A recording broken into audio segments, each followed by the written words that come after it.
আসসালামু আলাইকুম প্রিয় বন্ধুরা, আশা করি সকলেই ভালো আছেন। আজকে আরেকটি ভিডিও নিয়ে আসলাম আপনাদের সামনে। এটির মূল বিষয় হচ্ছে 18তম নিবন্ধনের লিখিত পরীক্ষায় মূলত বিভিন্ন সাবজেক্টে কত নম্বরে আপনাদের পাস আসতে পারে, সম্ভাব্য একটা পাস মার্ক। আমি এর আগে অনেক কয়েকটি ভিডিও দিয়েছি, গতকাল থেকে দুটি ভিডিও দিয়েছি, যেখানে আলোচনা করেছি জীববিজ্ঞান, চারুকলা, ভৌতবিজ্ঞান, আইসিটি, কৃষি, সহকারী, আরবি, বাংলা, রাষ্ট্রবিজ্ঞান, গণিত, সহকারী মৌলভী, আরবি প্রভাষক, ইসলাম শিক্ষা, ইসলামের ইতিহাস, কলেজ পর্যায়ে সব নিয়ে মূলত দুটি ভিডিও দিলাম কালকে থেকে। আপনারা দেখে নিন এসব সাবজেক্টে কত পেলে আপনাদের পাস মার্ক আসবে। আজকে মূলত অন্যান্য সাবজেক্ট স্কুল 2 এবং সামাজিক বিজ্ঞান অনুষদে কত নম্বর পেলে আপনাদের পাস আসতে পারে সে সম্পর্কে আলোচনা করব। বন্ধুরা, 18তম নিবন্ধন পরীক্ষা গত 12 ও 13 জুলাই অনুষ্ঠিত হয়েছে এবং এই পরীক্ষায় মোটামুটি ধরনের পরীক্ষার্থী কিন্তু উপস্থিত ছিল। যেখানে আমরা দেখেছি 18তম নিবন্ধনে টোটাল অ্যাপ্লিকেশন করেছিল 18 লাখ, ঠিক আছে। 18 লাখ অ্যাপ্লিকেশন করেছিল, সেখান থেকে প্রায় 13.5 লক্ষ প্লাস পরীক্ষায় অংশগ্রহণ করেছে এবং প্রিলিমিনারি পরীক্ষায় উত্তীর্ণ হয়েছে আপনার 4.71, অর্থাৎ 4,71,000 প্লাস পরীক্ষার্থী কিন্তু প্রিলিমিনারি পরীক্ষায় উত্তীর্ণ হয়েছে। এবং এখান থেকে রিটেন পরীক্ষায় মূলত অংশগ্রহণ করেছিল প্রায় 3 লক্ষ প্লাস, অর্থাৎ এই 4,71,000-এর মধ্যে 1,31,000 কিন্তু পরীক্ষায় অংশগ্রহণ করেনি, এছাড়া সকলেই পরীক্ষায় অংশগ্রহণ করেছে।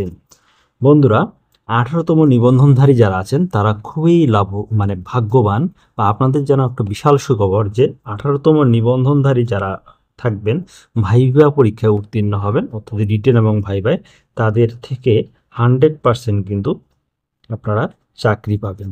কেননা এখানে আপনারা জানেন পঞ্চম গণবিজ্ঞপ্তিতে কিন্তু 96,000-এর মতন টিচার নেওয়ার কথা ছিল, সেখানে অ্যাপ্লিকেশন করেছে মাত্র 23,000-এর মতো, আর সেখান থেকেই সিলেক্টেড হয়েছে মাত্র 22,000। ঠিক আছে, তাহলে দেখেন এখানে কত পদ ফাঁকা।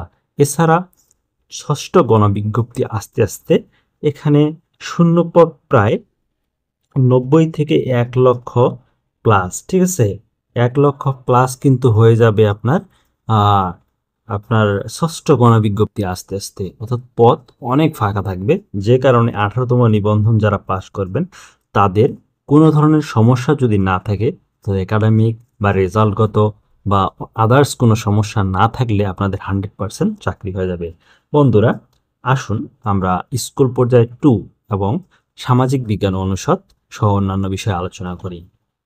আপনারা সকলে জানেন স্কুল পর্যায়ে 2 এর কিন্তু এবার বাংলা প্রশ্নটা মোটামুটি হার্ড হয়েছে, কিন্তু ইংরেজি প্রশ্নটা একটু সহজ হয়েছে, ঠিক আছে।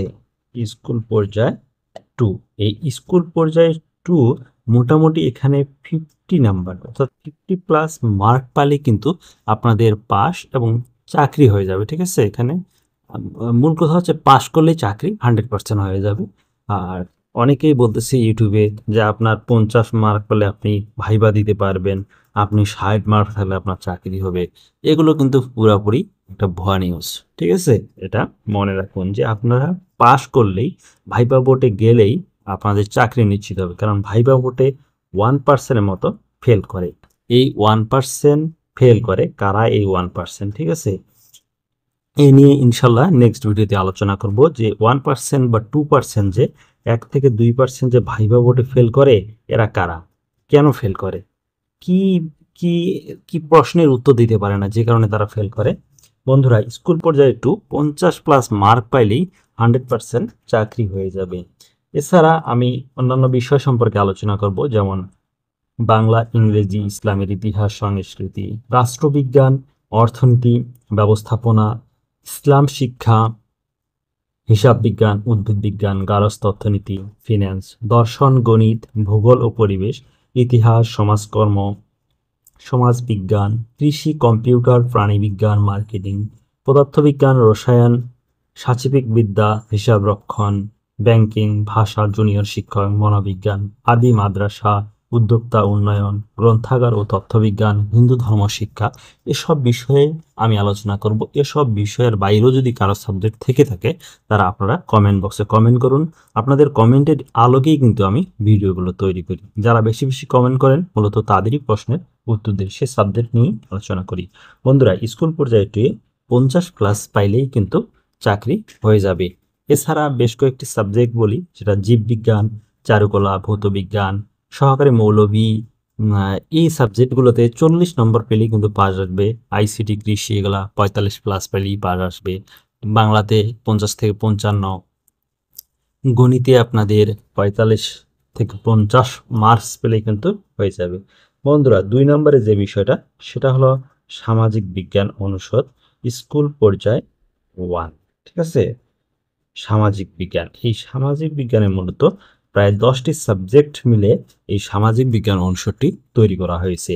আর এই সামাজিক বিজ্ঞানের প্রশ্নপত্রের ধরন সবকিছুই কিন্তু এবার চেঞ্জ ছিল। সিলেবাস থেকে শুরু করে যা কিছু ছিল সবকিছুই কিন্তু পরিবর্তন হয়ে গেছিল। এবং যে প্রশ্নের প্যাটার্ন সেখানে কিন্তু গতবার আমরা দেখেছি 16, 17, 15 বা অন্যান্য পরীক্ষায়, যেখানে ধরেন 1 নম্বর প্রশ্ন একটা দেওয়া থাকে, এটার কিন্তু অর্থাৎ ধরেন ক দিয়ে একটা প্রশ্ন থাকলো, খ দিয়ে একটা প্রশ্ন থাকলো, অর্থাৎ এই দুটি প্রশ্নের মধ্যে আপনাকে যে কোনো একটি অ্যান্সার করতে হবে, ঠিক আছে, অথবা মাঝখানে অথবা বা অর থাকে। কিন্তু এবারে দেখা গেছে যে এখানে কোনো ধরনের অর নেই অথবা নেই, একটি প্রশ্ন দিয়েছে, ওই একটির অ্যান্সার করতে হয়েছে, অর্থাৎ 10টি প্রশ্ন ছিল, 10টি প্রশ্নেরই অ্যান্সার করতে হয়েছে। যে কারণে আপনারা কিন্তু এখানে একটা সময়ের যে আহ, আহ, বিশেষ একটা উপাদান সময়, এই সময়ে কিন্তু অনেকেই মেনটেন করতে পারেনি। অর্থাৎ 10টি প্রশ্নের জন্য আপনাকে 3 ঘন্টা সময় দেওয়া হয়েছে, অর্থাৎ 180 মিনিট সময় আপনাকে দেওয়া হয়েছিল। কিন্তু অনেক ক্ষেত্রে দেখা গেছে বেশিরভাগ স্টুডেন্ট এখানে 8 থেকে 9টি প্রশ্ন লিখতে পেরেছে। 8 থেকে 9টি প্রশ্ন লেখার পরে দেখতেছে তাদের সময় শেষ। আবার আমি অনেকের কাছে জানতে পারলাম 6 থেকে 7টি প্রশ্ন লিখছে, এরপরে আর প্রশ্নের উত্তর করতেই পারেনি, কারণ সময় শেষ হয়ে গেছে। ঠিক আছে, সামাজিক বিজ্ঞান অনুষদের মূলত এই বিষয়টি সকলেরই প্রবলেম আছে। 10টির মধ্যে 10টি প্রশ্ন যারা লিখেছে তারা কিন্তু পূর্ণাঙ্গভাবে 10টি প্রশ্ন লিখতে পারেনি। আপনারা সকলেই জানেন যে 10টি প্রশ্ন লেখা প্রায় ইম্পসিবল। যারা লিখেছে তারা কিন্তু শর্ট করে ফেলেছে, ঠিক আছে, অন্যান্য প্রশ্ন শর্ট করে ফেলেছে, অর্থাৎ ছোট ছোট করে ফেলেছে, যে কারণে তারা 10টি লিখতে পেরেছে। আমি মনে করি যারা পূর্ণাঙ্গভাবে সঠিকভাবে সঠিক তথ্য উপাত্ত দিয়ে 60টি প্রশ্ন লিখেছে, ঠিক আছে, এই 60টি প্রশ্ন যদি খুব ভালোভাবে লিখে তাদের কিন্তু 100% পাস চলে আসবে। 60টি প্রশ্ন তারা লিখলো খুব ভালোভাবে তথ্য উপাদান দিয়ে, ঠিক আছে। তারা ধরুন 60টি প্রশ্নে, প্রতিটি প্রশ্নে কিন্তু মার্ক ছিল 10, ঠিক আছে। এই 10টি মার্কের মধ্যে 7-10-এ 70 নম্বর হয়, ঠিক আছে। তারা যদি এই 70-এর মধ্যে যদি 9 করে পায়, তারপরে কিন্তু আহ, যদি 8 করে পায়, 27-এ 56, ঠিক আছে, 27-এ 56 নম্বর আছে। যদি তারা 7 × 8 অর্থাৎ 8 নম্বর করে পায় প্রতিটি প্রশ্নে, তবু কিন্তু তারা 56 নম্বর পাচ্ছে। আর অনেকেই দেখা যাচ্ছে যে 10টি প্রশ্ন লিখেছে, সেখানে তাদেরকে দেওয়া হচ্ছে 4 নম্বর করে, ঠিক আছে, সেক্ষেত্রে 4×10-এ 40 হচ্ছে। আবার অনেকে লিখছে 9টি, তাদেরকে হয়তো বা 8 করে দেওয়া হলো। আর 27-এ 56 নম্বর এখানে পেলো, অনেকে লিখছে 8টি। 8টি যদি 8 নম্বর করে দেওয়া হয়, তারপরও কিন্তু এখানে দেখা যাচ্ছে 66 নাম্বার হয়ে যাচ্ছে।